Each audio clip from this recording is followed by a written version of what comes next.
ముందుగా ఈ కార్యక్రమంలో ఈ పోటీలో విజ్ఞాన పోటీలో విజయం సాధించినటువంటి విద్యార్థులందరూ కూడా అభినందనలు. దానికంటే ముఖ్యంగా ఈ సబ్జెక్ట్ మీద చాలా ఇంట్రెస్ట్ తోని దాదాపు 4 లక్షలకు పైగా దీనిలో పార్టిసిపేట్ కావడం వాళ్ళందరూ కూడా ప్రత్యేకంగా అభినందనలు. ఇది మామూలు కార్యక్రమం కాదు, రాష్ట్ర వ్యాప్తంగా ఇది ఇంతమంది రఘువంశీ చెప్తున్నారు.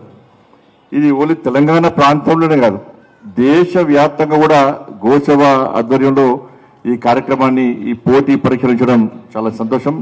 ఈ ప్రస్తుత పరిస్థితులు అవసరం కూడా. ఇది తెలంగాణ రాష్ట్రంలో 1250 స్థలాల్లో 4 లక్షల మందికి పైగా ఇవాళ ఈ కార్యక్రమం ఈ పోటీల్లో పాల్గొనడం, దానిలో 1800 మందిని ఇవాళ సెలెక్ట్ చేసి వాళ్ళందరికీ కూడా ప్రశంసా పత్రాలు ఇవ్వడం చాలా సంతోషం. అందరికీ తెలుసు, పట్టణాలకు నగరాలకే గతంలో పరిమితమైనటువంటి పరిస్థితి. పాల ప్యాకెట్లు, డబ్బా పాలు, పెరుగు డబ్బాలు ఇప్పుడు గ్రామాల వరకు పోయినాయి. గతంలో పట్టణాలు దొరుకుతున్నప్పుడు గ్రామాలు కూడా దొరుకుతున్నాయి.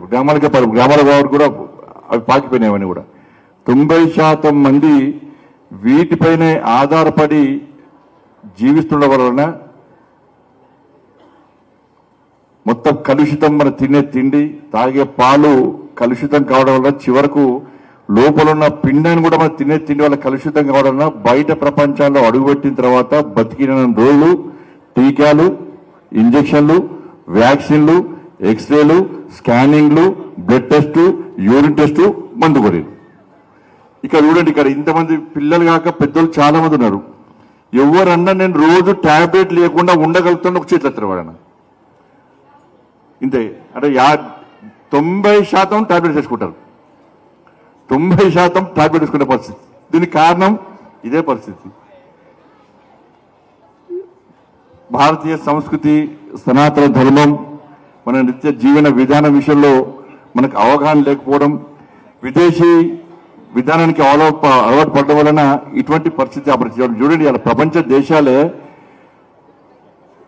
గో బేస్డ్ ఆర్గానిక్ ఫార్మింగ్ వైపు ఇలా వాళ్ళు మలుతా ఉన్నారు. ఇది శతాబ్దాల క్రితమే, సంవత్సరాల క్రితమే మనమే ప్రపంచానికి అందించడం, ఆచరించడం, అనుసరించడం, దీని ద్వారా ఫలాలు చూపట్టినాం మనం. కానీ ప్రపంచ దేశాలు దాన్ని ఆచరిస్తున్నాయి, అనుసరిస్తుంది తప్ప మనం దాని పక్క జరిగే పరిస్థితి రావడం ఇది చాలా బాధాకరమైన విషయం. అంతా కూడా ఎందుకంటే ఇవాళ మనం చూస్తున్నాం, ఇవాళ గో పేడ, ఇవాళ గో పాలు మనకు ఉపయోగపడుతున్నాయి. గో పేడ ఇవాళ నేలకు జీవం పోస్తున్నాయి. గోమూత్రం మన పంట పొలాలకు రక్షణ కల్పిస్తుంది ఇవాళ. కానీ ఇవాళ గో పేడ, గో సంతతి అంతరించేటువంటి పరిస్థితి, ప్రమాదకర పరిస్థితి ఇవాళ దేశంలో నెలకొన్నదంటే దీని నుంచి ఏ విధంగా మనం కాపాడుకోవాలి మనకు ఆలోచించాల్సిన అవసరం ఉంది. కేవలం తల్లి మనకు మాత్రమే పాలిస్తుంది, కానీ ఆ గోమాత మానవ జాతి మనుగడ కోసం పాలిస్తుంది ఇవాళ.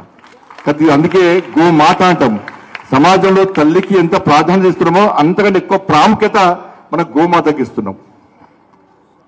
దీన్ని ఇవాళ అందుకే ఏ రకమైన షార్టేజ్.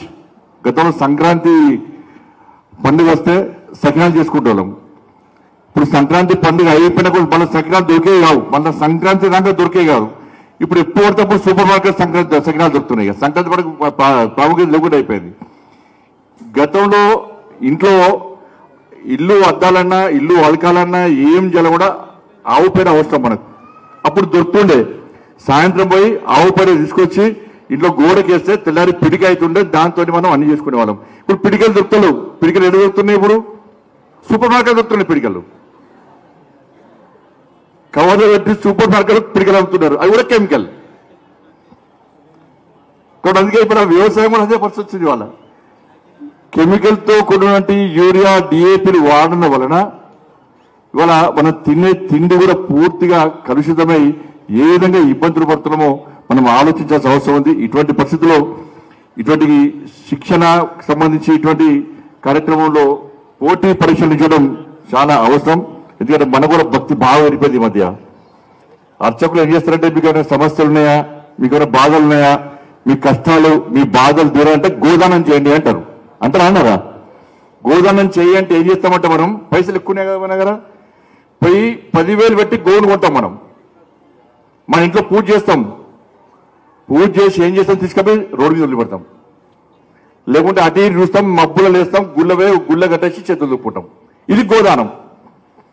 మీరు రోడ్డు మీద వేస్తే ఏమవుతుంది, గో ఏం చేస్తుంది, ఏం ప్లాస్టిక్ తింటుంది, చెడు వస్తువులు తిని రోడ్డు మీద పడిపోతుంది. అది ఆ వ్యక్తి ఏమనుకుంటాడంటే గోదానం చేయమంటే నేను 20,000 పెట్టి 30,000 పెట్టి గోవు అనుకున్న మట్టి నా సమస్యలు తీరుతాయి, నా కోరిక తీరుతాయి అనుకుంటుంది తప్ప నేను కొన్న గోవును తీసుకొచ్చిన గోవును పూజ చేసి నేనే సాదుకోవాలని చెప్పి ఆలోచన మనిషిలో కూడా వస్తలేదు.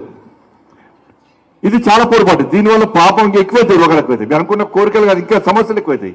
దాన్ని మనం గుర్తించాలి. నేను మన వీడియో చూసిన వాళ్ళు, ఇది కేవలం ఒక మత విశ్వాసాలకు సంబంధించిన అంశం కాదు. ఇది జరుగుతున్న పరిణామాలు ఆ విధంగా ప్రచారం జరుగుతుంది తప్ప ఒక మతానికి సంబంధించి, ఒక వ్యక్తికి సంబంధించి, ఒక వర్గానికి సంబంధించిన ఇష్యూ కాదు.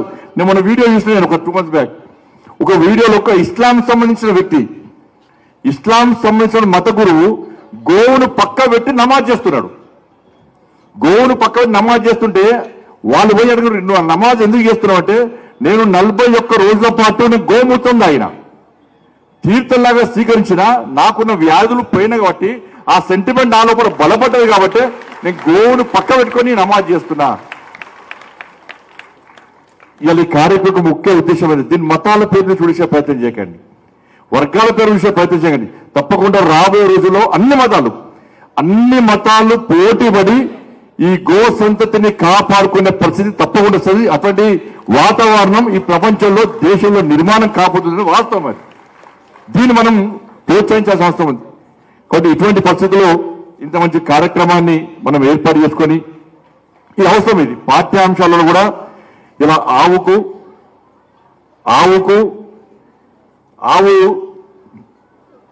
దానికి ప్రాధాన్యత, దానికి ప్రాముఖ్యత ఈ విషయంలో మనకు రాబోయే తరాలకు అందించాలంటే తప్పకుండా దీన్ని పాఠ్యాంశాల్లో చేర్చాల్సిన బాధ్యత ఉంది. దీన్ని ప్రచారం చేసుకోవాల్సిన బాధ్యత తప్పకుండా ఉంది. ఈ విషయంలో అందరం కూడా వివరించాల్సిన అవసరం ఉంది. కానీ దురదృష్టవశాత్తు పాలకులు, రాజకీయ నాయకులు దీన్ని కూడా ఒక మతం పేరుతో చూసేటువంటి ప్రయత్నం చేయడం వలన ఈ పరిస్థితి ఉత్పన్నవుతున్నది. అందుకే కేంద్రంలోని నరేంద్ర మోడీ ప్రభుత్వం దీనికి సంబంధించి అనేక సంక్షేమ పథకాలు, అనేక స్కీమ్స్ కూడా నరేంద్ర మోడీ ప్రభుత్వం ఇవాళ అందించే ప్రయత్నం చేస్తున్నది ఈ గో సంబంధించి.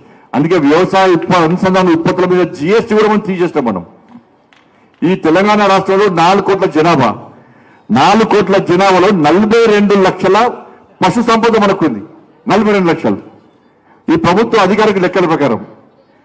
కానీ దానిలో 50% పాలివనియే, 50% పాలివని జంతువులే, ఆవులే. ఇవాళ ఆ 50% వేరే ఉపయోగపడతాయి, కేవలం భాగ్యనగర్ మాత్రమే ఉపయోగపడతాయి. అందుకే గ్రామంలో డబ్బా పాలైనాయి. కాబట్టి ఈ విషయంలో మనందరం జాగ్రత్తగా ఉండాల్సిన అవసరం ఉన్నది. కాబట్టి గో సంతతిని కాపాడుకోవాల్సిన అవసరం ఉంది. గో యొక్క ప్రాముఖ్యతను ప్రచారం చేయాల్సిన అవసరం ఉంది. దురదృష్టవశాత్తు వాళ్ళ గో రక్షకులు వాళ్ళు అనేక మంది ఈ గో రక్షణ కోసం ప్రయత్నం చేస్తున్నారు. చాలా మంది అనుకుంటారు గోవులను కాపాడాలి, గోవులను రక్షించాలి, మీరు ఫైట్ చేయాలి అని చెప్పారు. కానీ ఎవరు రోడ్డు మీకు ఎవరు రారు. మళ్ళీ వేయాల్సింది ఎవరు, బజరంగ దళం, హిందూ ఆయనో, విశ్వ హిందూ పరిషత్. కానీ ఇవాళ ఏమైంది పరిస్థితి, గోవులను బలిచ్చి గోవులను వధించే వాళ్ళ చేతులు తుపాకులు ఉంటున్నాయి. ఎవరైతే గో రక్షణ చేయాలని చెప్పి ఉన్నారో కార్యకర్తలు ఉన్నారో వాళ్ళ మీద కేసులు అవుతున్నాయి. వాళ్ళ చేతుల తుపాకులు, వీళ్ళ మీద కేసులు అవుతున్నాయి. ఇటువంటి పరిస్థితి నుంచి మనందరం బయటకు రావాల్సిన అవసరం ఉంది. కాబట్టి అందరం కూడా ఈ మతం ఆ మతం కాకుండా అందరం కూడా ఈ గో సంతతిని కాపాడు కోసం, గో ప్రాముఖ్యతను సమాజానికి వివరించడం కోసం మనమంతు బాధ్యతగా భావించి ముందుకు సాగాల్సిందిగా మీ అందరికీ విజ్ఞప్తి చేస్తూ ఇంతమంది కార్యక్రమాల్లో పాల్గొనడం అదృష్టంగా భావిస్తూ ముగిస్తున్నాను. భారత్ మాతాకి జై, జై శ్రీరామ్, జై గోమాత.